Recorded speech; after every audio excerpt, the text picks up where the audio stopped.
আসসালামু আলাইকুম ওয়া রাহমাতুল্লাহি ওয়া বারাকাতুহু। সম্মানিত ইমানদার, দিনদার, মুত্তাকি, পরেজগার ভাইরা, আজকের ভিডিওতে খুবই গুরুত্বপূর্ণ বিষয় নিয়ে এসেছি। আজকে আমরা জানব যে স্ত্রী স্বামী ছাড়া কারোর সাথে সহবাস করলে কি হবে, বা স্বামী ছাড়া কারোর সাথে সহবাস করতে পারবে কি না।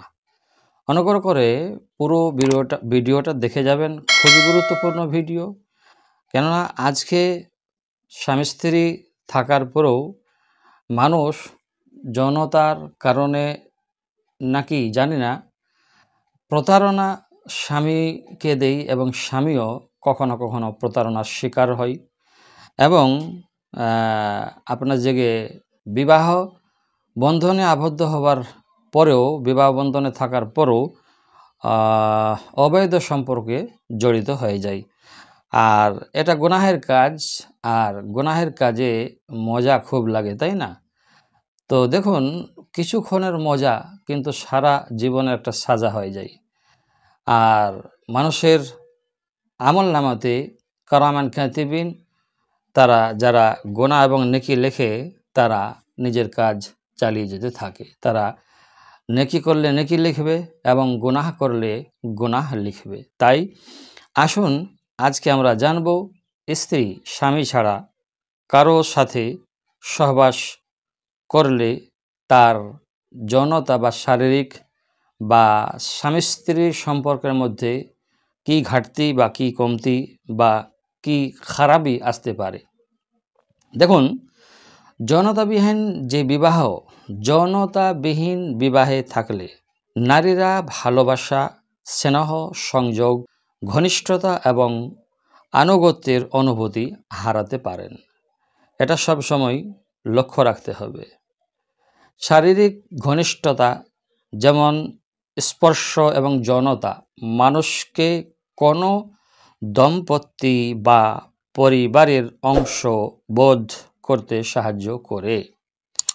গবেষকরা পরামর্শ দেন যে দাম্পত্যরা তাদের সঙ্গীদের সাথে সামঞ্জস্যতা পরীক্ষা করার জন্য বিবাহের চেষ্টা করার একটি উপায় হিসাবে একসাথে সহবাস তারা করে। আইনি প্রভাব ছাড়াই সম্পর্ক শেষ করার বিকল্প রয়েছে। এটা আইনের কথা, কোরআনের কথাই আসছি পরে আমি। সহবাস বিবাহের সাথে অনেক গুণাবলী ভাগ করে নেই। সহবাস হতে বিবাহ হতে হবে, বিবাহ মতন সম্পর্ক থাকতে হবে। তারপরে আমাদের ভিডিওতে একটি প্রশ্নকারী প্রশ্ন করেছেন যে সেক্স টয়ের সাথে সহবাস করা কি জায়েজ? সেক্স টয় অর্থাৎ যে পুতুলগুলো থাকে, সেই পুতুলগুলোকে টয় বলা হয়, সেক্স টয়। তো জেনা থেকে বাঁচার জন্য পুতুল সেক্স টয়ের সাথে সহবাস করা কি জায়েজ? যদি উত্তরটা পেতাম ভালো হতো। তো সম্মানিত দর্শক, আমরা তার পাশাপাশি এরও উত্তর দেওয়ার চেষ্টা করব। দেখুন, স্ত্রী ও কৃতদাস ছাড়া অন্য কারোর সাথে সেক্স করার কোনো সুযোগ নেই।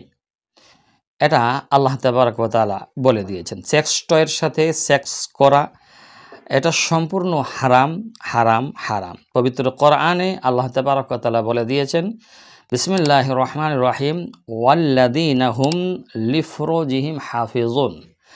সেখানে যারা বলা হয়েছে যে, এবং যারা নিজেদের লজ্জাস্থানকে সকলের থেকে হেফাজত করে, ইল্লা আলা আজওয়াজিহিম আও মা মালাকাত আইমানুহুম ফাইন্নাহুম গায়রু মালুমিন।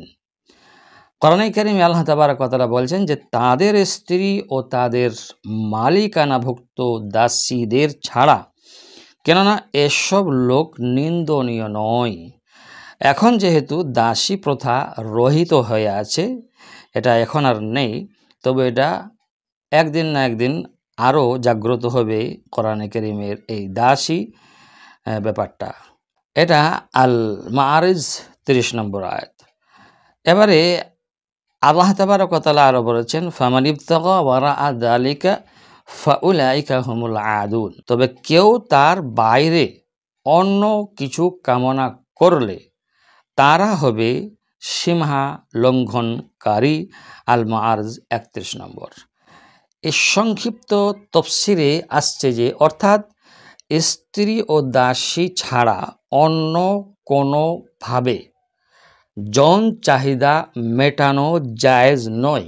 কাজেই যারা সেরকম কিছু করে তারা অর্থাৎ অবৈধতার দিকে তারা চলে গেছে।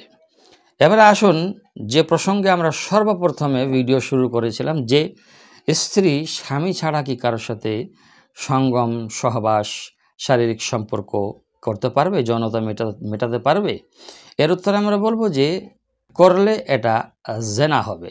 আর আল্লাহ তাবারক ওয়া তাআলা বলেছেন, বিসমিল্লাহির রহমানির রহিম, লা তাকরাবুজ জানা ইন্নাহু কানা ফাহিশাতান ওয়া সাআ সাবিলা, যে তোমরা জানার কাছাকাছিও যেও না, কেননা এটা একটা ফাহিশা রাস্তা, অর্থাৎ একটা অবৈধ রাস্তা। এই রাস্তায় যদি তোমরা একবার চলে যাও তাহলে বারবার যাওয়ার মন চাইবে, বারবার অবৈধ সম্পর্কে তোমরা জড়িত হয়ে যাবে। সেজন্য সম্মানিত দর্শক, আমরা জানতে পারলাম যে স্বামী যেরকম স্ত্রী এবং কৃতদাসী ছাড়া অন্য কারোর সাথে সহবাস করতে পারবে না। বর্তমানে আমি বারবার বলছি, বর্তমানে কৃতদাসী প্রথা যেহেতু রহিত আছে, এখন নেই। যখন আবার এই প্রথা ফিরে আসবে তখনকার ব্যাপারটা আলাদা, কিন্তু বর্তমানে এই প্রথা নেই, কৃতদাসী প্রথাটা নেই। তাহলে কৃতদাসী এখানটা থেকে যদি বের করে দেই, তাহলে স্বামী যেমনভাবে স্ত্রী ছাড়া কারোর সাথে যৌন চাহিদা বা সঙ্গম সহবাস করতে পারবে না, শারীরিক সম্পর্ক করতে পারবে না, সেই রকম অনুরূপ আপনার যে স্ত্রী স্বামী ছাড়া কারোর সাথে যৌন চাহিদা করতে পারবে না, সঙ্গম সহবাস শারীরিক সম্পর্ক করতে পারবে না। এটা হারাম, হারাম, হারাম। আল্লাহ তাআলা কোরআনে বলেছেন, হুন্না লিবাসুল লাকুম ওয়া আনতুম লিবাসুল লাহুন্না, স্ত্রীরা তোমাদের জন্য পোশাক, তোমাদের শরীরের পোশাক, এবং স্বামীরা তোমাদের জন্য পোশাক। তো এখান থেকে বোঝা যাচ্ছে যে আমরা স্ত্রী হই বা স্বামী হই, যৌন চাহিদা শুধুমাত্র স্ত্রী এবং স্বামী স্ত্রীর মধ্যেই করা যাবে, অন্য কারোর সাথে করা যাবে না। ভালো থাকবেন। আসসালামু আলাইকুম ওয়া রাহমাতুল্লাহি ওয়া বারাকাতুহু।